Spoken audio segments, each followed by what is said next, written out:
let's move on to pattern or block organization. So this is a little bit different from the point by point organization. So what happens here is there is a summary of all information about one item. So this is given in the first paragraph and of the other item in the second paragraph.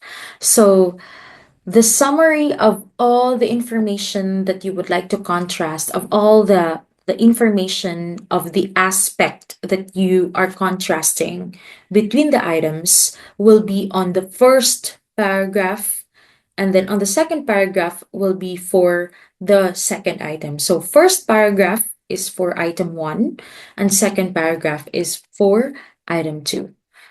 Okay, so let's look here at the diagram. So in the diagram, we can see here that the topic sentence along with the plan of development uh, can be included, but most of the time in the block organization, the plan of development is not mentioned. Sometimes you just right away. Okay, so after the topic sentence, after introducing the topic sentence, or yes, about the topic, or just two sentences about the topic, um, you now proceed to talking about item number 1, and then the aspect A of item number 1 and aspect B of item number 1. After that, you will use a discourse marker contrasting item number 2 that will be talking about the aspect A and then aspect B. Okay, so let's have an example. So here we are going to compare and contrast online learning and traditional classroom. So let us read. Online learning has differences and similarities with traditional classroom. So that's your topic sentence. Online learning offers students flexibility and convenience, allowing them to study at their own pace and access materials from anywhere with an internet connection. It often relies on digital tools like video lectures and discussion boards, which can appeal to tech-savvy learners who enjoy independence. However, it may lack the immediate personal interaction that some students need to stay motivated. Yes, so it's all about online learning. Then the contrasting happens on the second paragraph. On the other hand, so the discourse marker there is on the other hand.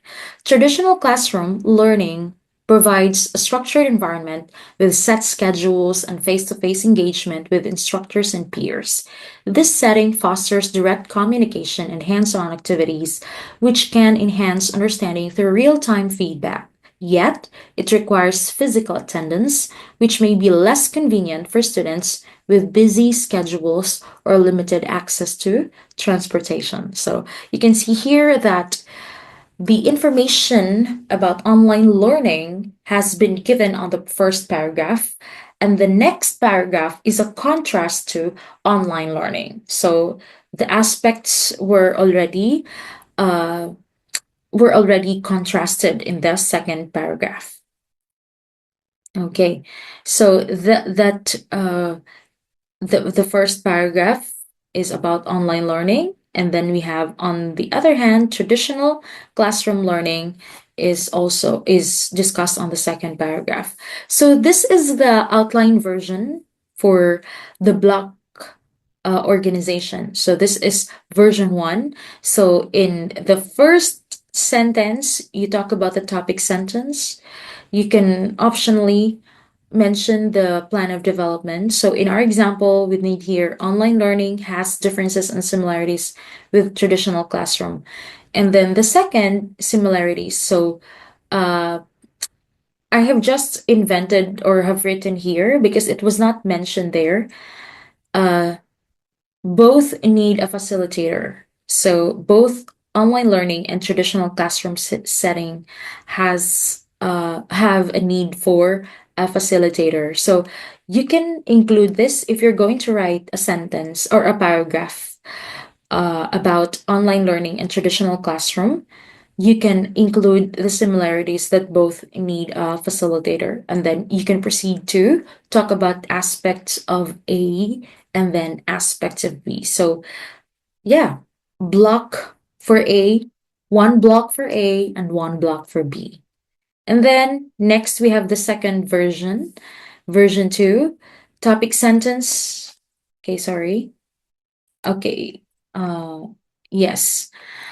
The version 2 looks like this. So there is mention of topic sentence and an optional POD, or the plan of development. And then the next is block 1, the aspects of A, and then block 2, the aspects of B, and then mentioning the similarities. Okay, so what are the general guidelines for writing comparison and contrast paragraphs, or yes, text or essay? You begin your comparison and contrast with a definition, explanation, or description of the items you are comparing and contrasting. Always mention the most important item first. Okay, so the focus of your items, the focus of your comparison and contrast should be mentioned first. Okay, but don't make it too long, this part too long. Don't make your introduction too long. Just two, 1 to 3 sentences is enough, I guess, for you. Yes, 1 to 3 sentences is enough. Okay, next, consider both external and internal characteristics or properties of the objects to know their similarities and differences in looks and in purpose or function. So most of the time, you are focusing on what your audience need, what information your audience need. For example, if you are talking to tourists and you are trying to compare and contrast to them to tourist spots or sceneries, maybe it's important that you will be talking about the aspect of distance, the aspect of food, the aspect of